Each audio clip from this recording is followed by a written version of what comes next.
city and in the territory on west, there's just one way to handle the killers and the spoilers. And that's with a U.S. Marshal and the smell of Gunsmoke.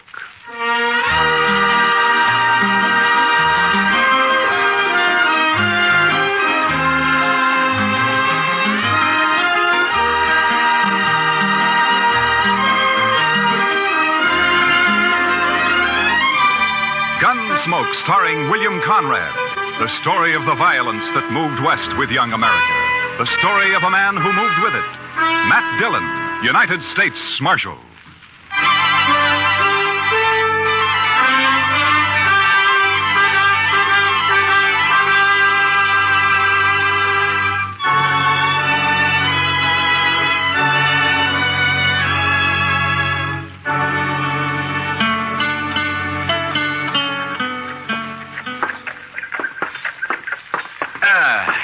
You know, Chester, a morning like this makes a man glad to be alive. Oh, it's a fine one, all right, Mr. Dillon. Yeah. A little nippy, maybe, but just fine. Indian summer hanging on and winter holding off.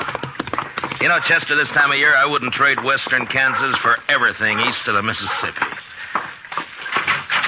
Oh, good. Pedro's got a fire going. I built the fire, Marshal Dillon. Oh, good morning, Caleb. I've been waiting in this jail office for a full 2 hours. What time do you start work, Marshal?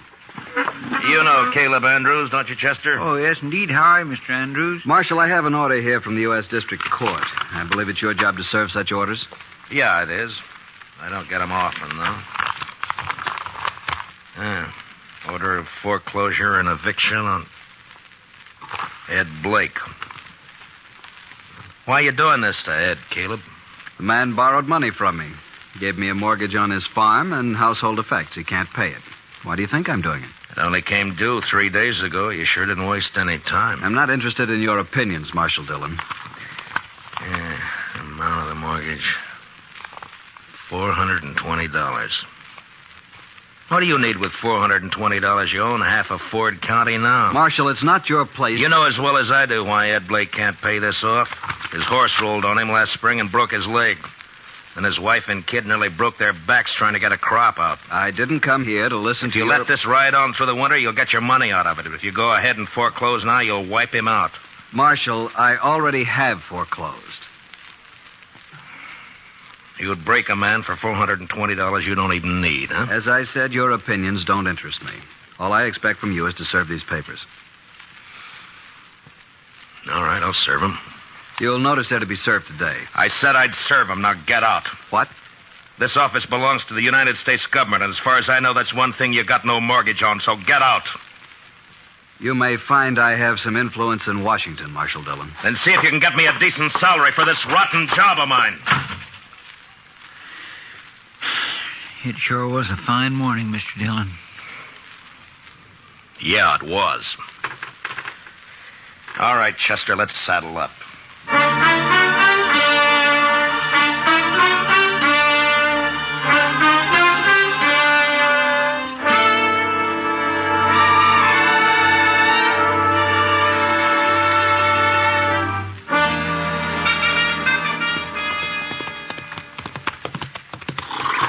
This is one job I purely wish we didn't have to do, Mr. Dillon. Yeah. My, this sure is a nice farm. Ed and Martha have put in a lot of work here the last 4 years. We don't have any choice, Chester. Yes, sir, I know. It's a downright shame, though. Hey, Marshal! Oh, boy. Wow. Hi, Jimmy. Look at here what I got, Marshal. Wow, looks to me like a mighty dead coyote. Sure, that's what it is. He's been killing my chickens, so last night I hid out behind the barn. Yeah? I got him with one shot, Mr. Dillon, and there wasn't even a full moon. Well, that's fine, Jimmy. Matt Dillon, how are you? Oh, good morning, Martha. And Chester, too. Miss Blake? Well, I'm glad to see you. Get down, come on in. Oh, thank you. Jimmy, now that you showed that thing to Mr. Dillon, take it away somewhere. All right, Mom. He sure is a big one, ain't he, Mr. Dillon? Yeah, about the biggest I ever saw, Jimmy. He's real proud of those chickens of his. He's done fine with them. Well, here I am, though, keeping you standing out here in the yard. Come on, let's go inside. Well, we really can't stay, Martha. Oh, nonsense. You don't get out here once in a coon's age. Yeah, I know, but you And see... you're just in time. Your favorite dish, Matt. I was about to take it out of the oven when you rode up. Cornbread. Buttermilk cornbread, huh? That's right. Ed's not here, but you will say, won't you? Well, Martha, I'd like to, but, well, we just can't, that's all. The thing is that, you say Ed's away? Yes, he's in town. Matt, you're not yourself. What is it? Well, I suppose I ought to talk to Ed about this, but maybe it'll be better if he hears it from you. Here's what? Martha, I got a court order here. It has to do with that mortgage of Caleb Andrews. It's a order of foreclosure and eviction and sale. No. Oh, no. Here it is. We were so sure he'd extend it. He knows what happened and why we couldn't pay it. We were sure he'd extend it. Well, he won't. I talked to him. Matt, how long before we have to get out? 5 days. So soon. You were right, Matt. It is better that Ed hears it from me. Coming on top of everything else, it'll... Well, I can't let it break him. I just can't let it break him. Martha, if there's anything I can do, you let me know, huh? Matt, I don't blame you for this. I understand. Well, come on in now and have some cornbread with well, us. I couldn't. I'm sorry. Thank you anyway, Martha, but I just couldn't.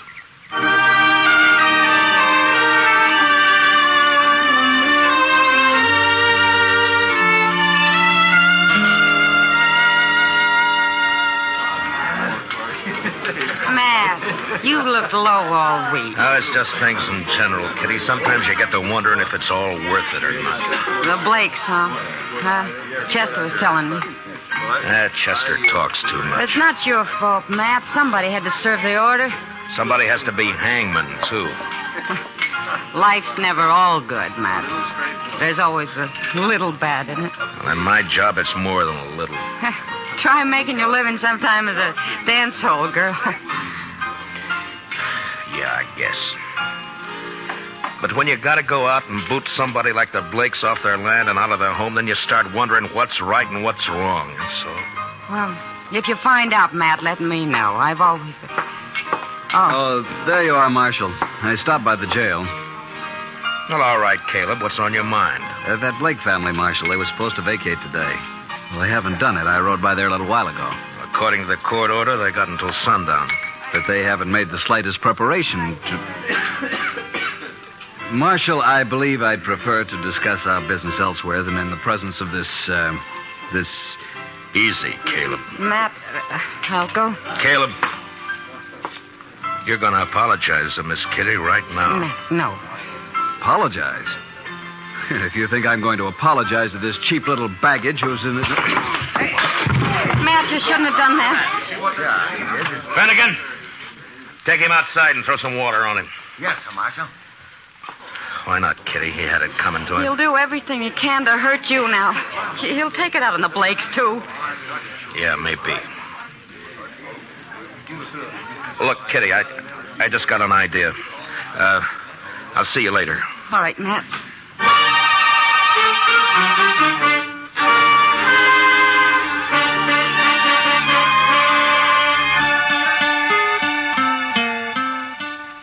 But, Matt, the mere fact a man runs a bank doesn't always mean he's got a free hand in everything he does. A bank has stockholders, a board of directors. I've got to listen to them. I think they'd approve the loan, Clem. Another thing, Caleb Andrews is the biggest account I've got. If I crossed him by taking this loan you suggest, Matt, he'd break me. I see. All right, Clem. Forget it. Matt, I realize I'm under obligation to you. You saved my life that time the James brothers held me up. Saved the bank, too, in fact, but... That was part of my job, Clem. There's no obligation. I was just asking you as a friend to help out another friend. Matt, I'd like to do it, but I just can't. Don't you see? Yeah, sure, Clem. I see. Just forget it. Gotta think of my wife and the two girls. Yeah, of course you have. It's not that I don't want to. I understand, Clem. I really do. Forget it.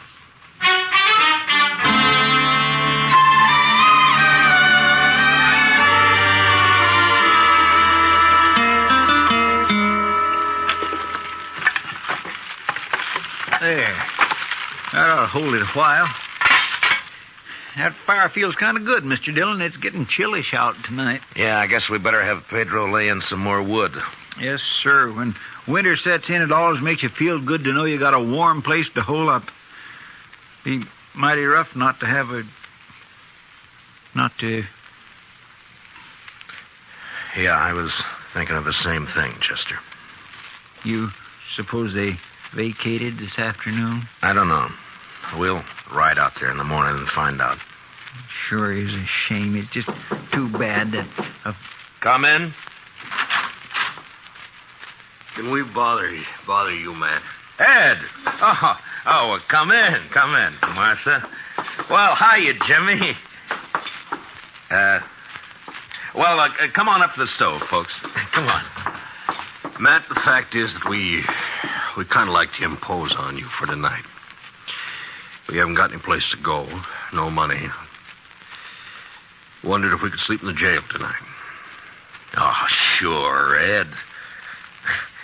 Chester, would you get a fire going back there? All right, Mr. Dillon. And dig up some blankets out of the storeroom, huh? Yes, sir. Hey, want to come help me, Jimmy? Jimmy? Now, you go along with Chester now, boy. Go on. All right.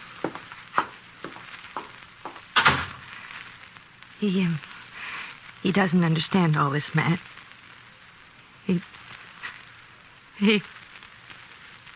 Ed, we may as well get your stuff out of the wagon, I guess. Well, there ain't any wagon, Matt. We walked into town. 6 miles? With that leg? I know, but that wagon, the horses, all the household goods, they're all covered by that mortgage. We didn't take anything, except the clothes on our backs. Oh, so help me, Ed. So help me if I could... It's all right, Matt. We know how you feel. But after all, we started with nothing before. We can do it again. But there's no reason you should have to. We do have to, though. And that's that. Ed and I can accept it. We're not bitter any longer. Jimmy can't understand. He's been carrying on pretty bad, but he's just a boy. And in time, he'll be able to... Dillon? Yeah, what is it, Chester? It's Jimmy.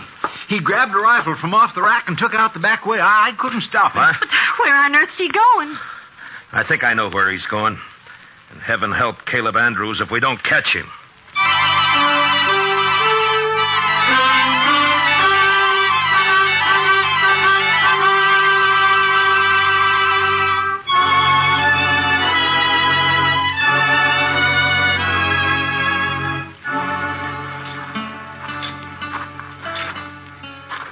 That's Mr. Andrews' house there on the corner.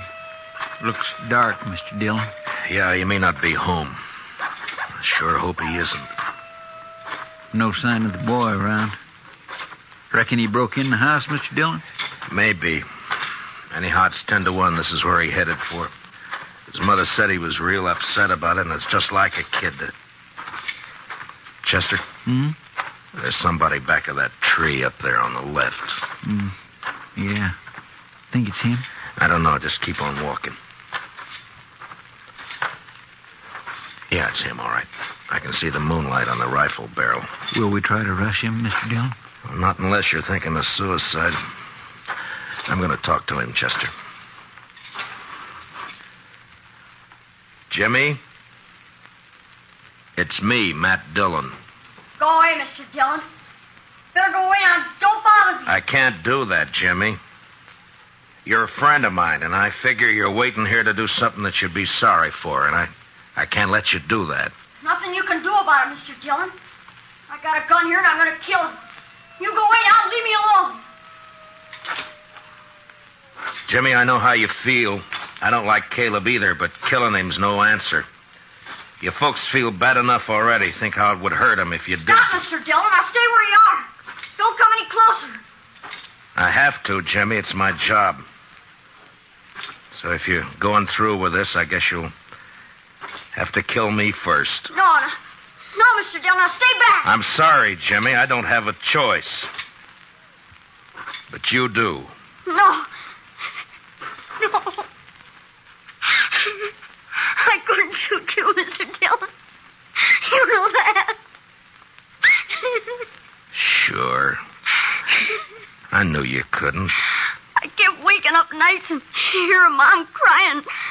Dad would sit up all night without the lamp lit, no fire, not saying anything, just sitting. Easy now, Jimmy. Why is he doing it to us, Mr. Dillon? Jimmy, listen to me. Will you do something for a friend? Yeah. If you say so. All right. Then take that rifle back to the jail and put it in the rack. And go to bed. Now, you promise? Yeah. I promise, Mr. Dillon. I'm sorry, and I'll do like you say. You're all right, Jimmy. Good night, son.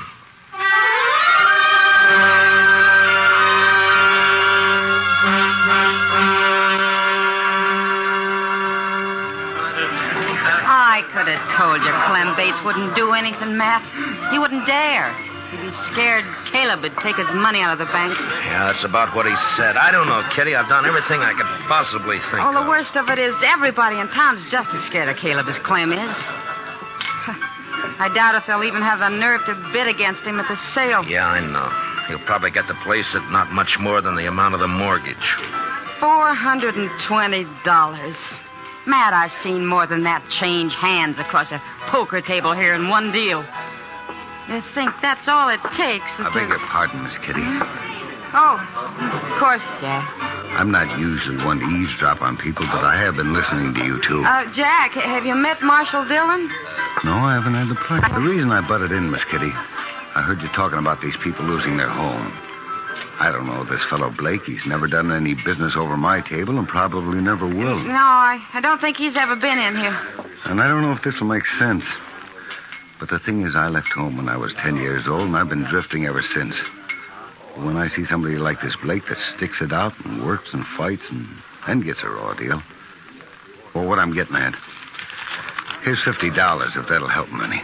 Oh, Jack. Well, this is awful decent of you, Jack. Matt, I said a while ago that nearly everyone in town was afraid of Caleb. Yeah? Well, there's some who aren't. Like Jack here and me and the rest of the dealers and the gamblers and the girls and the bartenders. That's right, Miss Kitty. Because we're drifters. We got nothing to lose. Matt, I'll raise $420 right here in the Texas Trail. By heaven, Kitty, I think you could. Well, I can't do as well as Jack, but... here's 20 from me. Boys! Everybody! Keep hold of that, Archie. Now listen to me for a minute. I got something to say.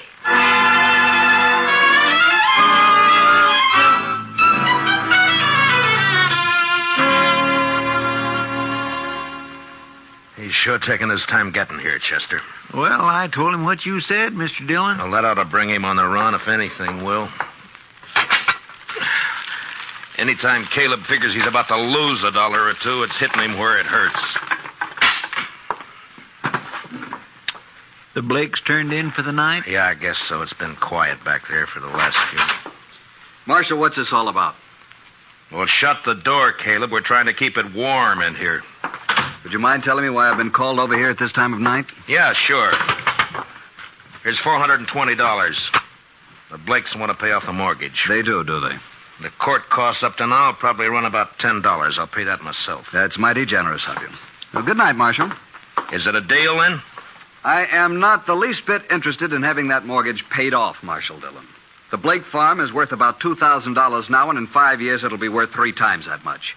Land's going up in Ford County. That's why I'm grabbing every piece I can get. So I don't want the money. I want the farm. And when it's put up for sale, I'll get it at my own price. The foreclosure still goes. I see. Good night, gentlemen. Well, I guess that's that, Mr. Dillon. I don't know why I even thought he'd take the money. The Blakes won't get a cent out of the sale. He'll scare everybody off and bid it in a few dollars over the amount of the mortgage, and nobody in town will even try to...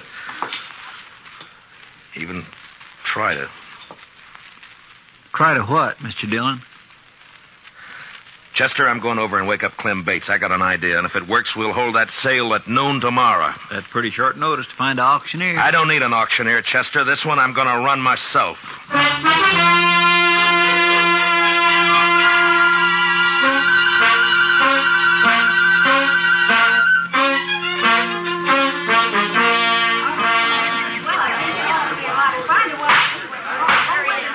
All right, everybody. All right. Now, all of you know what we're here for. This is a foreclosure sale of the property and household effects of Edward and Martha Blake, ordered by the court at the request of that fine-spirited, good-hearted public benefactor and friend and neighbor of us all, Caleb Andrews. Marshal Dillon, I refuse to tolerate this. Caleb, I think we better get one thing straight right now. The law tells me I got to conduct this sale, but the law doesn't tell me what I got to say while I'm conducting it. Get on with it. Get on with the sale. All right. Now, the first item I'm offering is a breadboard. Ms. Blake tells me she's used this for nearly 10 years. That's a lot of loaves of bread, a lot of years. As you can see, it's pretty badly battered up. I doubt if it'd be worth much to anybody unless they were used to it. Suppose we started at 50 cents.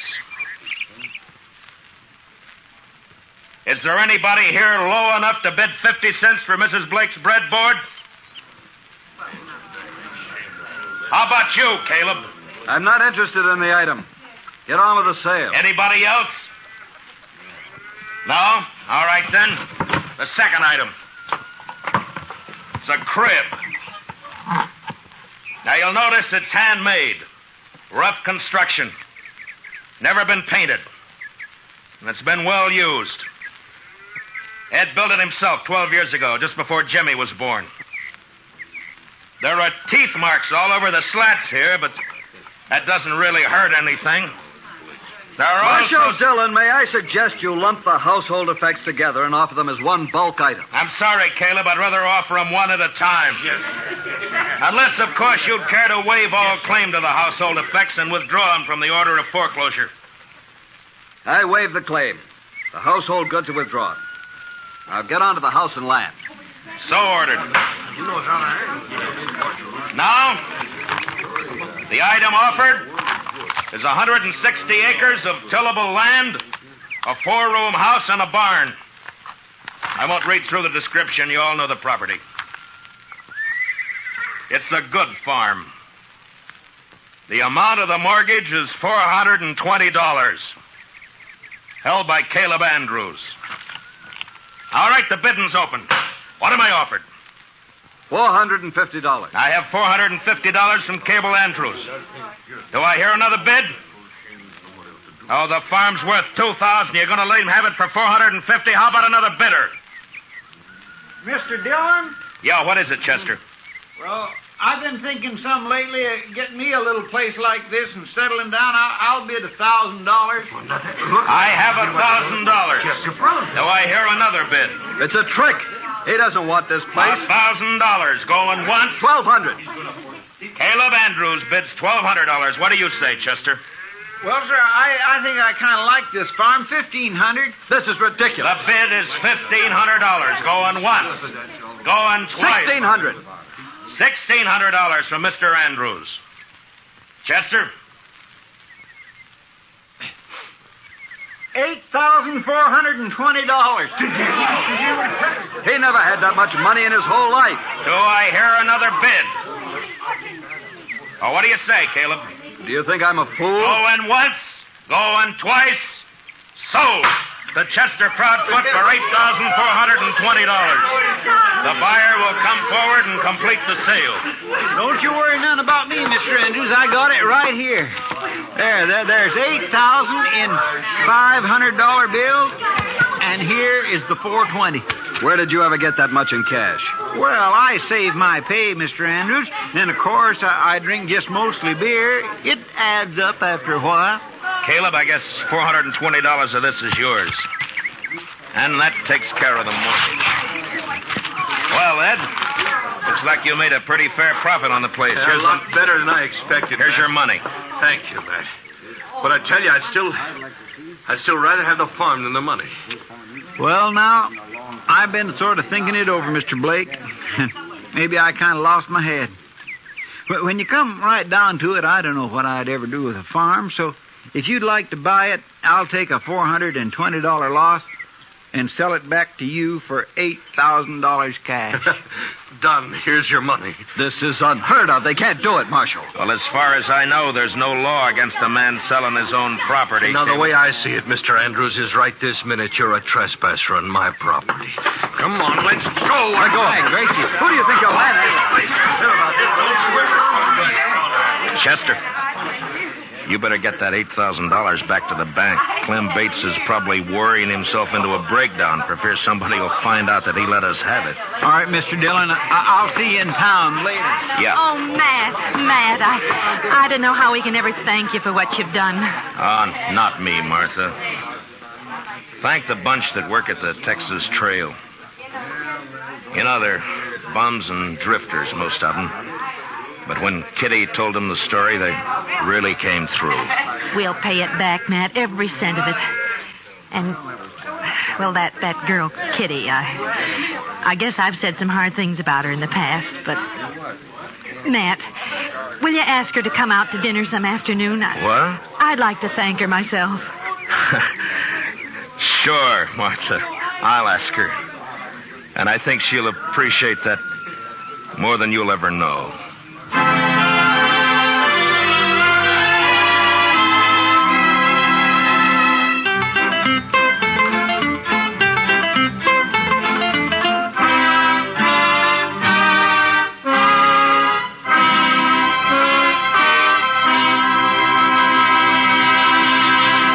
Gunsmoke, under the direction of Norman Macdonald, stars William Conrad as Matt Dillon, U.S. Marshal. Tonight's story was specially written for Gunsmoke by Les Crutchfield, with music composed and conducted by Rex Corey.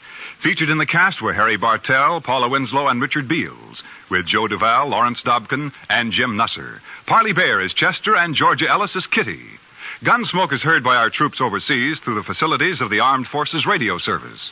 Join us again next week as Matt Dillon, U.S. Marshal, fights to bring law and order out of the wild violence of the West in Gunsmoke.